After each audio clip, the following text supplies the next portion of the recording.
Welcome to Shop Talks. Some of you have seen before. If you're new, it's a production of the In Kitchen. InKitchen.com is a media company, free online information. We also have podcasts, Low Bleed, also free if you want to check it out. And we're also sponsored by Impressions, the show here and the magazine, and they support this. And then our big sponsors are Hanes and Hirsch Solutions, and a big shout out to them for helping us. I have to my left here Stan Banks, T-shirt side hustle guy, and we're going to talk about social media. He's going to talk a little bit, and then we'll have questions at some point. Also stick around afterwards if you want to talk to Stan or I after. So thanks for being here, and thanks, Stan. Thank you guys for having me. If you guys have questions, then you can raise your hand at any time. We'll ignore it, but go ahead. To make it impactful, it's a little bit better. But I pretty much got to this platform today because of social media. So the things that you do there can really make a difference. You spent millions, right? Not at all. I haven't spent a dime. I never advertised through like the Facebook ads or anything like that. So my niche is kind of like organic marketing and the organic way to grow depending. So there's a few different aspects to it that we'll get into. Is kind of like how do you advertise on social media as a print shop versus like if you guys, some people yesterday had brands and different things like that. So it's really all about storytelling and just connecting with the audience. And it's like the necessary evil. I know it can be intimidating because there's so many platforms. It's changing so often. And should I TikTok? Should I Snapchat? Should I Instagram? Should I Facebook? It's so many vehicles that it can become overwhelming of a sort. But I'm going to try to help you guys simplify it a little bit today. All right. So someone's starting out. What do they do? What would be your advice? Someone's just starting a small brand. How are they going to put it out there? So from a brand standpoint, you got to pick the platforms that are natural to you, right? For print shops, that would be, in my opinion, Facebook is always first, just because most people live on Facebook. The purchasers of the world usually live on Facebook. And then following up with like a platform like Instagram. But you guys should also think about like, okay, my website. What does my actual website look like first before I jump into social media? Because the worst thing that you can do is get somewhere, build up any type of traction, the following. It only takes one post to get out to the masses. So once you get the people into your platform, what do they go do and how do they do it, right? So that's going to start first with your website, right? And looking at your website, is it clean? Is it clear cut? Are my services there? Is it confusing? And we may look at our website and say, oh, this is perfect, got everything I need. But how does the consumer view your website, right? A lot of people want things flying from the left and flying from the right. And I'm going to play a video, and on the homepage, I'm going to put my story of about. But what's the most important thing? We say keep the main thing the main thing. The main thing is that you can come to my website, you can give me your money, and I can provide the services. Keep the main thing the main thing. Keep the main thing the main thing. And I want you to come through my website and be able to check out, right? So it starts there. That's your house. That's where you live. That's where your customers live. That's what pays the bills at the end of the day, that people can come to your website, spend their money, you provide them the product or the service, and then you call it a day. So don't overcomplicate that piece of it and start there. Interesting. Okay. So where do you take it from there? Once you got some following and you got some customers, how do you keep it, fresh? And what kind of things do you do to keep interest, right? You don't want people checking out your Facebook page once. You want to keep them coming back. How do you keep them coming back? So once you got your house all together, you need your vehicle, right? Some of us have one vehicle. Some people may have two or three. They depend on what they want. So you pick a vehicle. So do you want to be on Instagram? You don't have to do everything. Right? You don't need to be on every last platform. Let's figure out which one we're going to go after first. Let's get our main vehicle. For me, that was Instagram, right? And because on Instagram, it's all picture-based, I don't necessarily have to be on video. So you just want to make sure that you pick a platform that fits you. And Instagram was that thing for me, right? And I can use a photo. Well, just talk about so why did that fit you? And that maybe gives people an idea how they make that decision. So why was Instagram a good fit for you? Because it was picture-based, and you can tell stories through pictures. A picture's worth 1,000 words, right? Just thinking. And you were a photographer, right? I was at one point. So that was your main That was your main craft, if you will. So that made it was kind of natural, right, to go to Instagram? Yeah, the eye piece of it, right? I put my camera down when I started to do this stuff, and I started transitioning to T-shirts like everyone here. But I just wanted to make sure that, hey, when you see my car, it interests you, right? I want to have this sports car. What does that mean in the sense of social media? It means I want to take good photos. A lot of people start their Instagram accounts with mock-ups and just artwork, and it's kind of boring, right? Let's put the whole branding aspect around it, and it was the easiest place. A lot of people aren't comfortable on video. I look back at my first YouTube videos, which is what got me here, but they were bad. The angle was bad, and it was just bad across the board, but the information was there.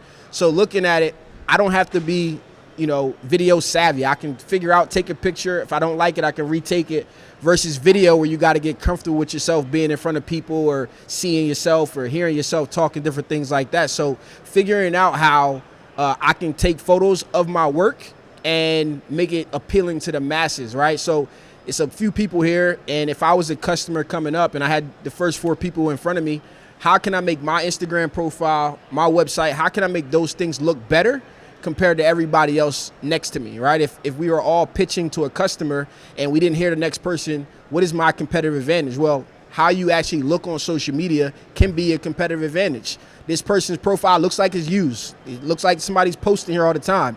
The customer's wearing it, look happy. How do you get those photos, right?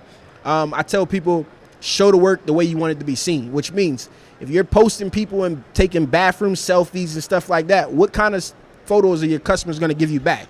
They're going to give you the same thing that they see on your profile because that's what you like. But if you show people out and about having fun, hey, I printed 50 shirts for a football camp to the kids. Maybe it takes for me to go out there and get the kids' picture, or maybe I can rely on a coach to send me some good photos that I can use and share. But I want to show my work the way I want it to be seen. Your man Godwin scored the first touchdown of the year, right? Wasn't that your guy? Yes, my guy Godwin. Tampa Bay Buccaneers. So, get a question. Yeah. Do you feel like you need to narrow your scope to begin with and then expand? So the question, Trying to do everything and nothing's getting done well. right? So the question is, do you need to narrow your scope? She feels like she's doing everything. So I believe niches bring riches, right? So really, and it's the same thing with like a target market, identifying what it is. And it's the same exact thing. If you show the work you want, that's the work you're probably going to get, right? So when I was active in coaching and I was posting my players wearing stuff, I was doing a lot of schools, a lot of colleges in my local area. That was the work I was showing, and that was the work I got. I think Rick gave a story yesterday about he was doing a lot of brand stuff, so people didn't think he wanted the simple work that had anything to do with it. So yes and no, right? You can have multiple niches, you can have multiple markets, but you have to show it all in a sense. That way they know what you're capable of doing, right? Are you going to go to a plumber to cook you a meal? Probably not, but if this plumber has a side hustle as a chef, and I see he makes good food and looks appealing to me, then I might try his food out, right? It's just whatever you show is what you're going to get, and that becomes like a natural thing just by customers. What do you see for mistakes out there? Like what kind of mistake do you most often see people when they're trying to do social media? The biggest mistake is not posting enough, right? Like, what is the magic number of how many posts you should be making? Well, as many as you can, but I can tell you consistency beats frequency. So if I'm consistent, so let's say today I did 4 jobs. You should have 4 different photos of your jobs that you're doing, not talking about mock-ups. Get away from that as fast as you can. But start there. So if I can post consistently over a year, which let's just say is not going to go daily, but you should be going daily on social. Let's take weekly, right? If I can post once a week, that is how many weeks in a year? 52? 52 weeks in a year. If I can collect 52 photos, that is better to post every Monday, right? And then once I get those 52, let me get another 52. Now I can post 2 times a week, instead of taking those 4 photos, posting a day, and disappearing for 2 months, if that makes sense, right? On social media, you should be at least posting once a day, and if you guys are doing the work in the business, I literally built my following because I did the work every day, and I shared what I was doing in real time every day, but there's times where us as life as entrepreneurs, life hits us and we disappear, right? It's just a natural thing. We get into a funk, whether that's life things or whether that's we're swamped at work. We forget about it, but it takes how long to make a social media post? So you need expensive camera, lighting, a whole crew, right? Is that how you do it? Not at all. All you need is a cell phone. An iPhone is good enough. I said it earlier, I put my camera away. I was a photographer for a number of years, and that is actually what got me into the t-shirt business, just trying to promote my photography business.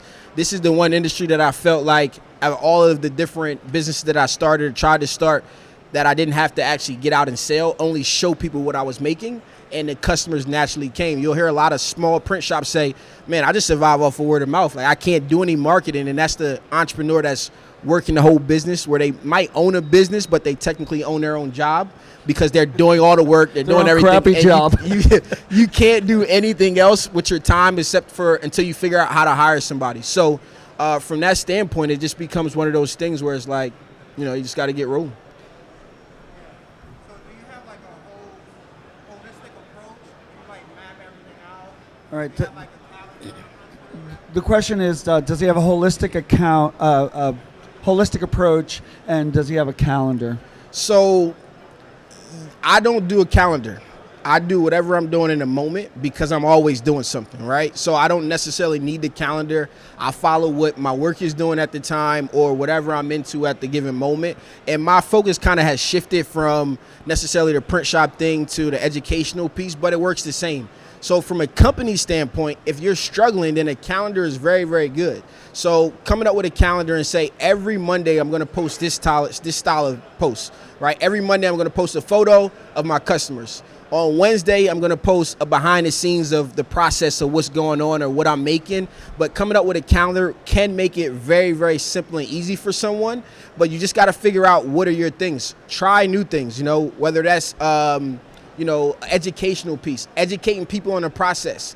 How can you put out content that makes it easier to work with you? We don't think about this stuff. Like, what is your most frequently asked question? And you can do that one a week. Well, how much does this cost? Well, we have packages, and here's the list of our packages based on the customer base that we have. I think one of the number one problems I mentioned yesterday was like people coming from social media end up being price shoppers, right? And what does that mean? Well, they're coming to see who they can go, oh, how much is this going to cost me? Then they're going to the next Instagram account. How much is this going to cost me? How can we get rid of that? And most of the shops who've gotten rid of it have come up with packages based on the work that they want. What is the work that you like doing? What's profitable for you? Now let's come up with some packages and say, hey, if you're coming on Instagram, here's my Instagram special. Here's my Facebook special. I deal with, let's say, clothing brands. I have a 24 shirt package, a 48 shirt package. The 48 shirt package comes with 12 caps. It's $400. I'm just throwing numbers out there. I don't know how realistic it is, but it's $400. And now, what can I upsell with those packages to actually increase my bottom line will really make a difference. So, other questions, actually?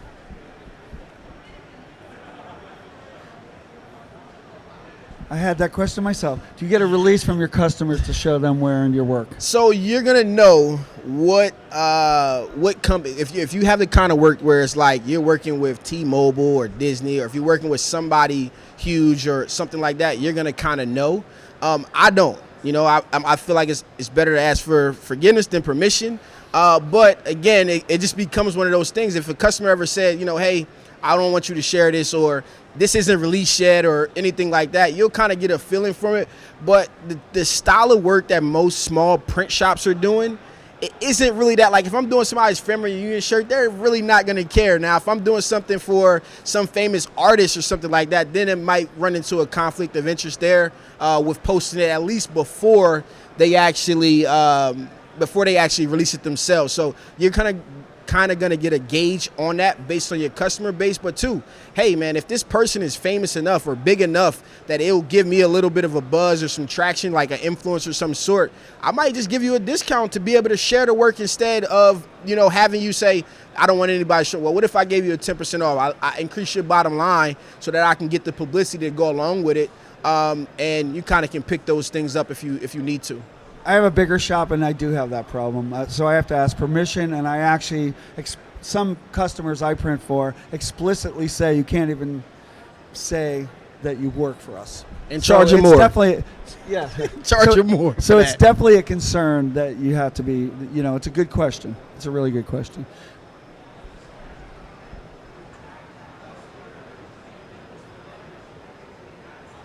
Yeah, so the comment is that if you tag that customer, it can add to Their value, yep. Yeah, so it can be a good thing, actually. Other questions? So the next thing I want to talk about is kind of like the hashtag research. This is more from a brand standpoint, but hashtag research, when you find your niche, right, I want to know, what's it, birds of a feather flock together, right? So if I find my niche, I find my customer base, I want to know where they hang out. What does that mean? If I'm going after, working professionals, where do they go? Happy hour, right? Get off work, find a happy hour. I want to hang out there. You can do the same thing on social media, right? And that's through hashtag research, going through on your Explore page, searching terms that are relative. And what we do is I tell them catalog those terms. What I mean is if I type in, I don't know, I need a niche of a sort off the top of my head. But all right, if I'm looking for construction workers, maybe I want to look at work boots and see what kind of work boots. So I would type in the word work boots. I would see how many times that's gotten used. If it's like 100,000, 200,000, then I'll basically build this list with the number of each hashtag, how many times it's been used, and then I would sort that list from top to bottom, right? And some of those hashtags is going to be market research PhD. Yes. Yeah, Yeah. right? No question. So some of those hashtags may just be your own. My guy Danish here, Silky Socks. I'm pretty sure that Silky Socks has never been used before he used it, right? So that's the way to say, hey, customer, if you tag us in your post, if you wear it, anything like that, go ahead and use our hashtag. So that way you can go find your customers, you can repost them, you can do all of that stuff. And again, bring in the audience to what it is that you have going on. So once you build that list, and luckily today, you don't have to put it in your initial description. You can put it in the first comment and it'll still rank those things based on what. So picking about 10 to 15 at the minimum that have to do with your niche. And then also interacting. So if I say work boots, I go click on something, and this is how you get indirect sales in a niche, right? You go in there, you click on it, and then once you click on it, you say, hey, this dude, I see my guy Rick here has his work boot pictures. He's hanging from a Raptor or something like that. Hey, man, I need those boots if I'm ever doing this type of work. It's just some type of interaction. One of my mentees, I guess, brands, they're after aunties, right? So they're called drunk aunties. It's for people who love their nieces and nephews, basically, right? So I'm like, that niche could be for anybody, like any woman or, whatever the case is. But at the same time, it's not for everybody. You're looking for the ones who absolutely love those things. But indirect marketing would be, I see this post. I'm going to search the term baby shower. And now I see a baby shower. I see a post. I'm looking for the lady that says, I can't wait to be an auntie, right? So now I go interact with that person by going through the baby shower area. I see somebody, now I go comment and say, man, that baby looks beautiful. I would love to be her auntie too. Not to say, hey, go check out my shirt, come buy my shirt. But those ideas are things that can build you some traction and kind of build out that niche and get them interacting with you.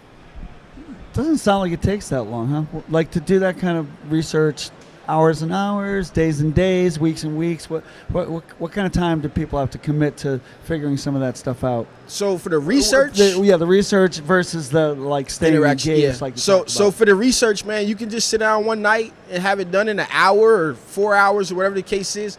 List it out, rank it, write it down, and then you're good to go. But the interaction piece, I say still minutes. I don't like driving anymore. I much rather be on my phone, interacting with people, commenting, stealing minutes of what we call it when I coach football. You got to steal some minutes to go into the bathroom.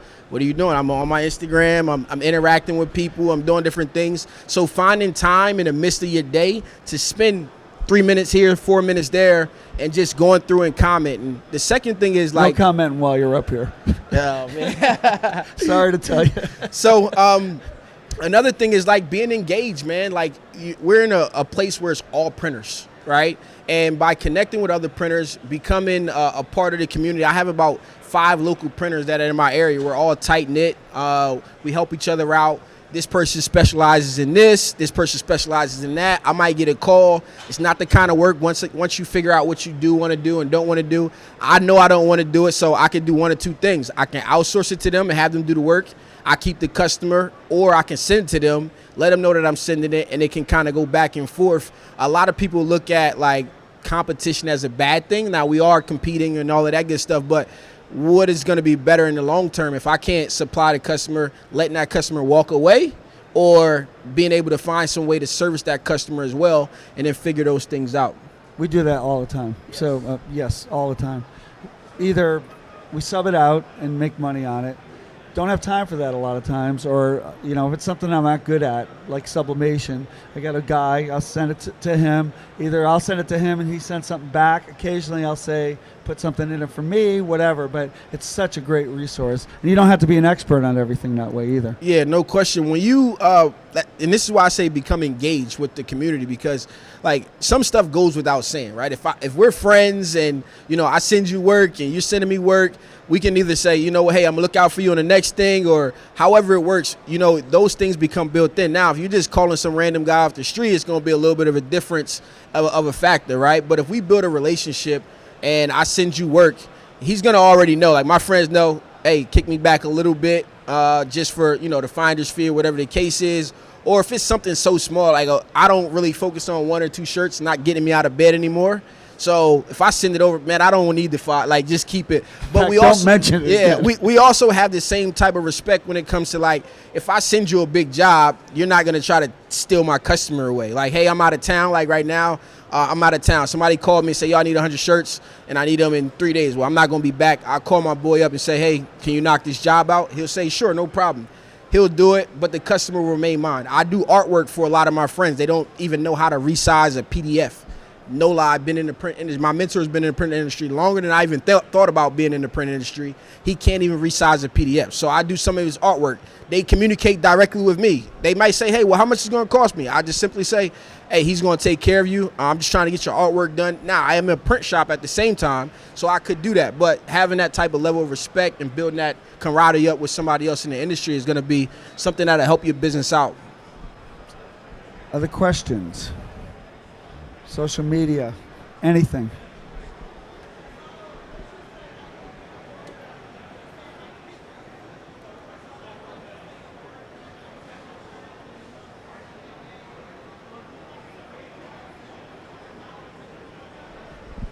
Can you repeat the question, because I didn't hear it? So she said, if you do a lot of stuff in one day, basically, how do you then turn that into a post, right? So you can do a collection. I say get as much content and you decide later on what it is that you want to do. So if there are 7 individual designs, then I might take a picture as soon as I'm done all of them together, but I'm also going to get the one-offs maybe. If 3 is for one customer, 4 for another, I might get the 3 that's for this customer, the 4 for that customer. So you want to get as much content, how much, spend 2 minutes, 3 minutes getting as much content as you want, because today you might post it one by one.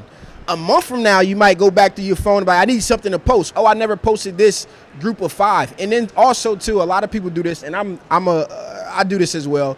I don't try to post old stuff. I try to make sure it's all new all the time. And sometimes that can burn you out, right? If you don't have anything to post, it's nothing wrong with going back in time. Like, how many times do we see the same ads over and over again, right? So going back old, bring it up like a throwback Thursday. Hey, remember I did this job for X person or whatever the case is. So you don't always have to figure it out, but get as much content as you possibly can and kind of figure it out from there. There's even automatic things, right, Pam? What's the program that will repost? There's a repost app for that. Yeah, there's a few different, Co-schedule is one, so that it'll take your old content and automatically rotate it again, and it's new to most people. Question?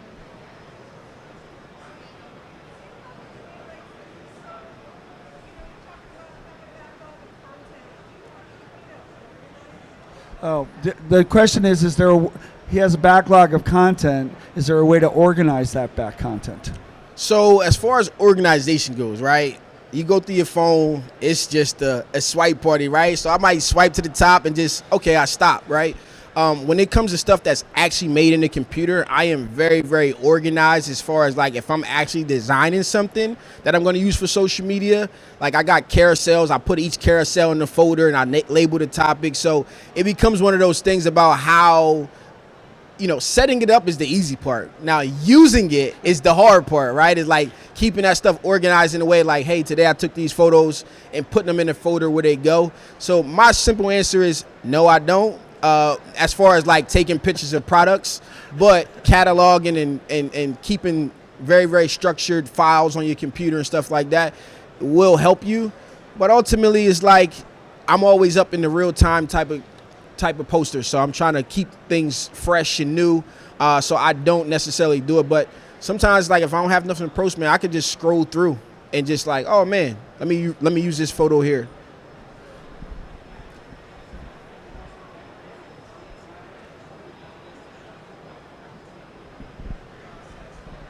So the question is, if for the person decorating the garment, is it good to show how to? So this is a controversial question, right? This is like one of the things that because I've made a transition from printer to educator around a sort of bringing people into the industry. Like a lot of the people who've been around for a long time don't like that fact, but it becomes one of those toss-ups. Secrets? All of them, right? So it becomes one of those toss-up questions, and you got to figure out what you value more, right? So if somebody wanted to figure out how to do something, they're going to do it no matter what, right? So it doesn't matter. There's nothing you can say or do to stop that person.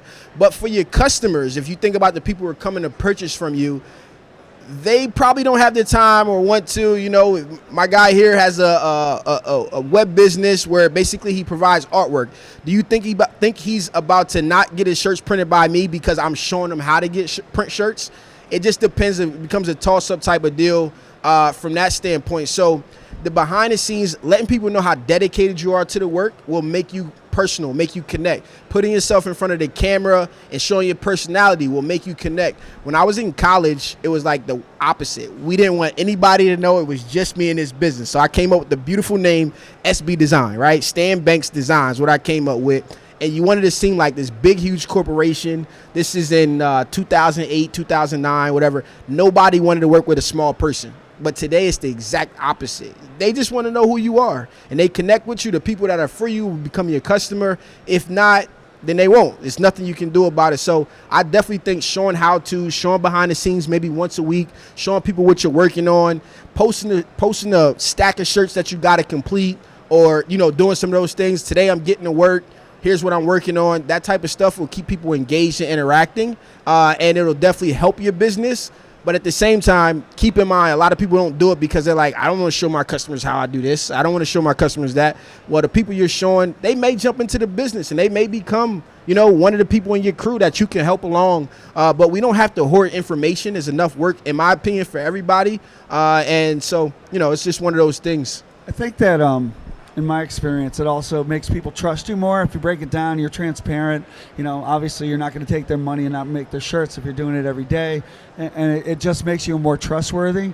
And then the other thing is, we do a lot of complicated stuff, like crazy high density special effects. You show people how that's done, they're like, forget it. I don't am never even doing look that. at it, right? Yeah. I am never ever doing that. We do it on a 16 color press, and it's real hard. And once people see it, they're like glad to pay you more, and they never want to even come close to doing it. But there is a ton of work. You know what I mean? Like, there's a ton of work for everybody. You really don't have to be afraid of that. Think about your customer. Think about the people actually purchasing. If you got like a family reunion, they so busy just trying to keep organized and figure out who's in charge that they ain't thinking about who's going to print the 60 shirts. They already got you. So showing them like the level of detail and how much you put into it and care. All you want to do with marketing overall is become top of mind. I want to be the first person you think about when it comes to printing shirts. So much so that I get offended, right? Like my cousin came to me one time to get some bridal shower shirts. She came to get one shirt, and I'm sitting there ready to make her shirt, and I'm like, wait a minute. Why'd you come to me to get one bridal shower shirt when I know it's like 13 of y'all? Where's the rest of them? She's like, well, somebody gave them to me. I was like, oh, well, you about to get put out because, this is, I want to be the first person you think about. I want to be tagged in, whatever somebody, if you're around somebody who's asking about shirts, I want my family, my friends, my past customers like, hey, Stan will take care of you. He took care of me. And that's the same type of sense that you get. And it's no different dealing in real life, right? Dealing with the word of mouth, right? In person, that it is on social media. It's the same exact thing, and people overcomplicate it, literally overcomplicate it.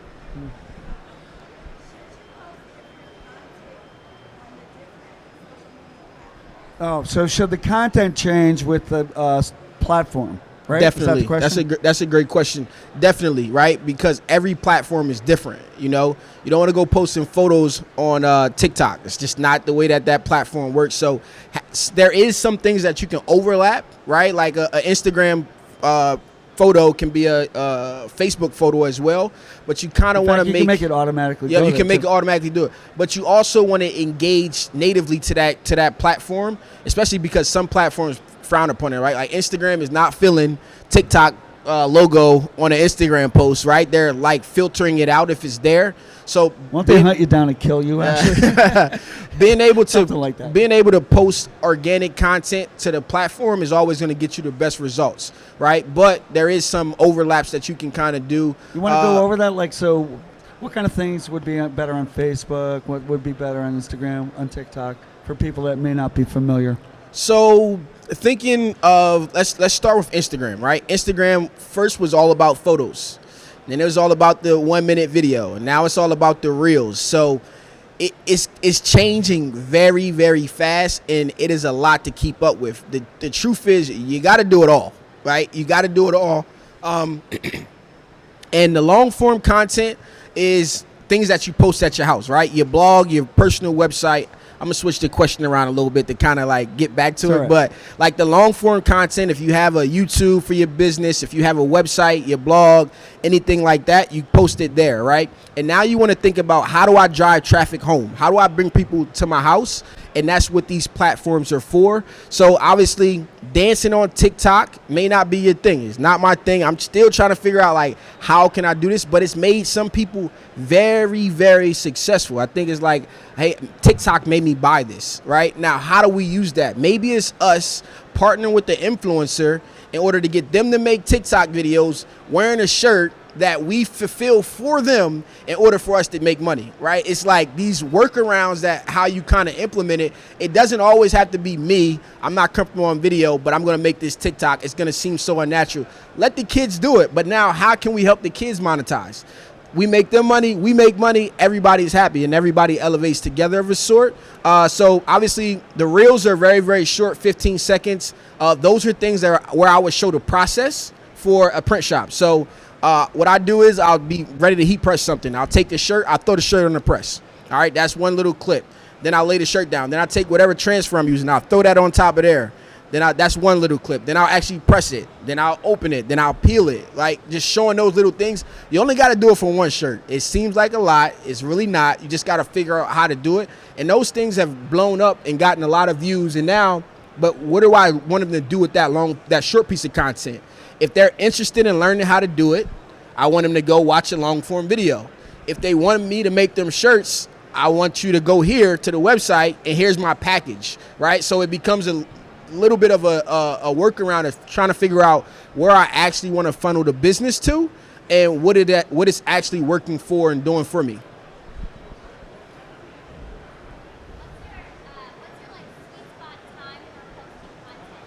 What's a sweet spot time for posting content? All day.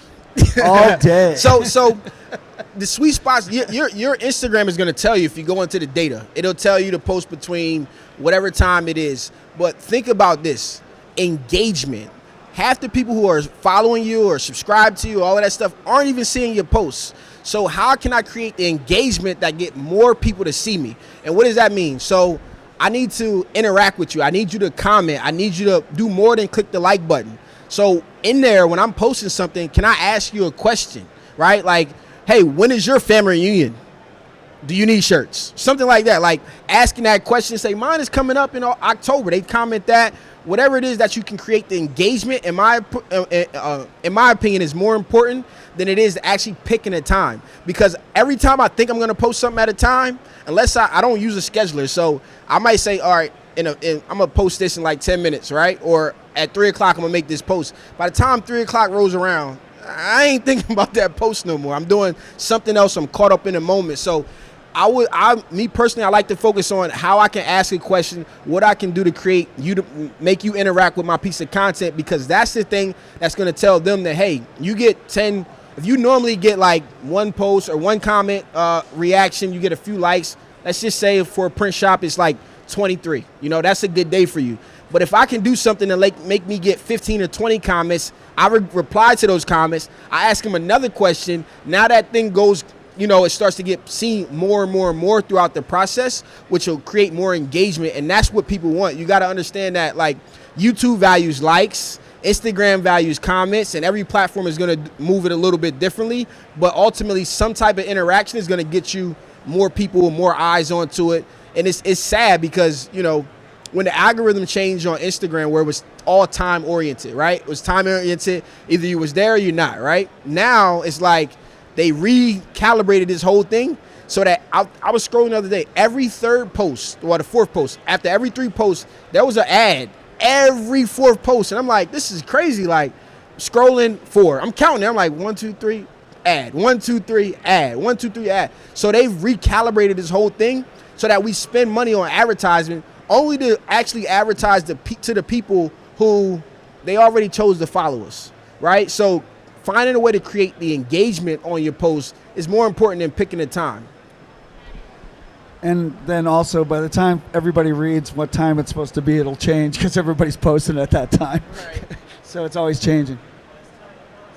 Now, The best time to post facts. is now. Good comment. Right? Like he said, the best time to actually post is now. Like right now. You're thinking about it, so just make the post. Don't overcomplicate it. The more that you can post 3-4 times a day, the better. You know what I mean? So whatever's going on at the moment, That's just post Instagram, about right? it. It doesn't matter what platform it is. Like I said, it's more important to be consistent first, but the frequency is second, and then just being able to just keep it up and be consistent with that frequency. Yep. Other questions?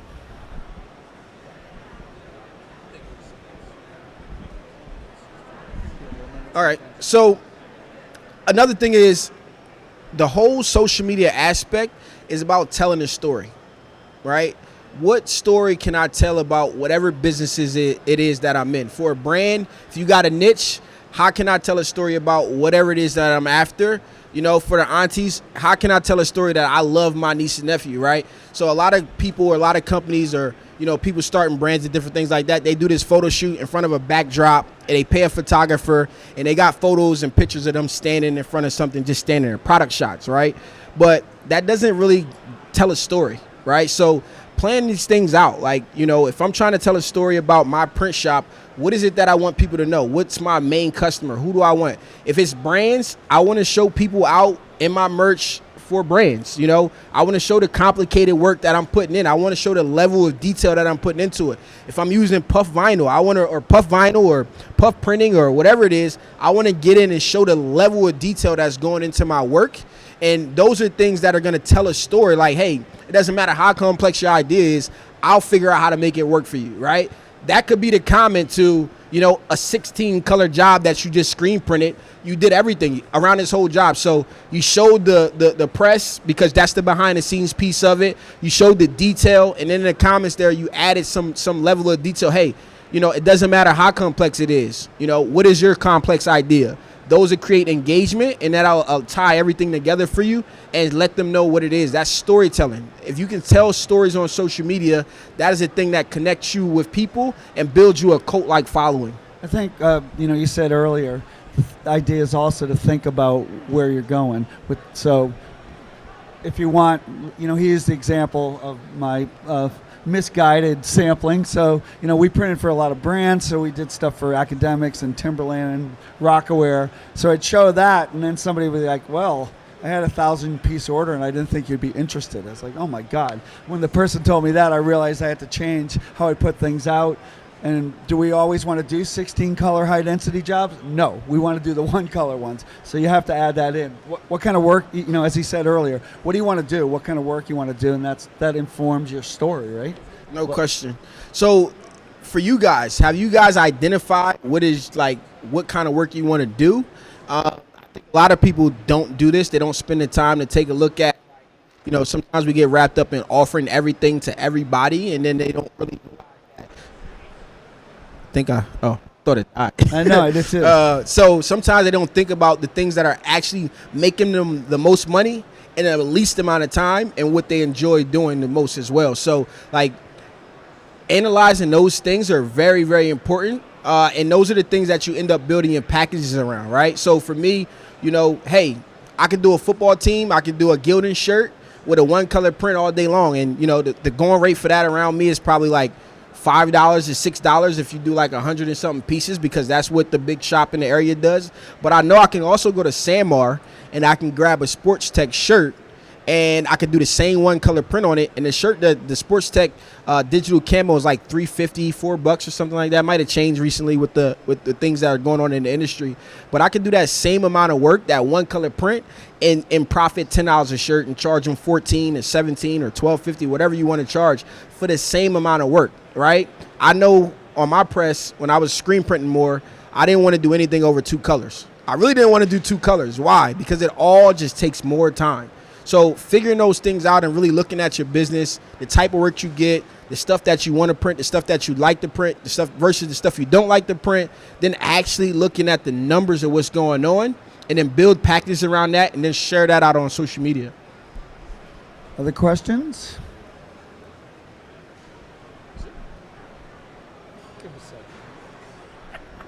Any other questions?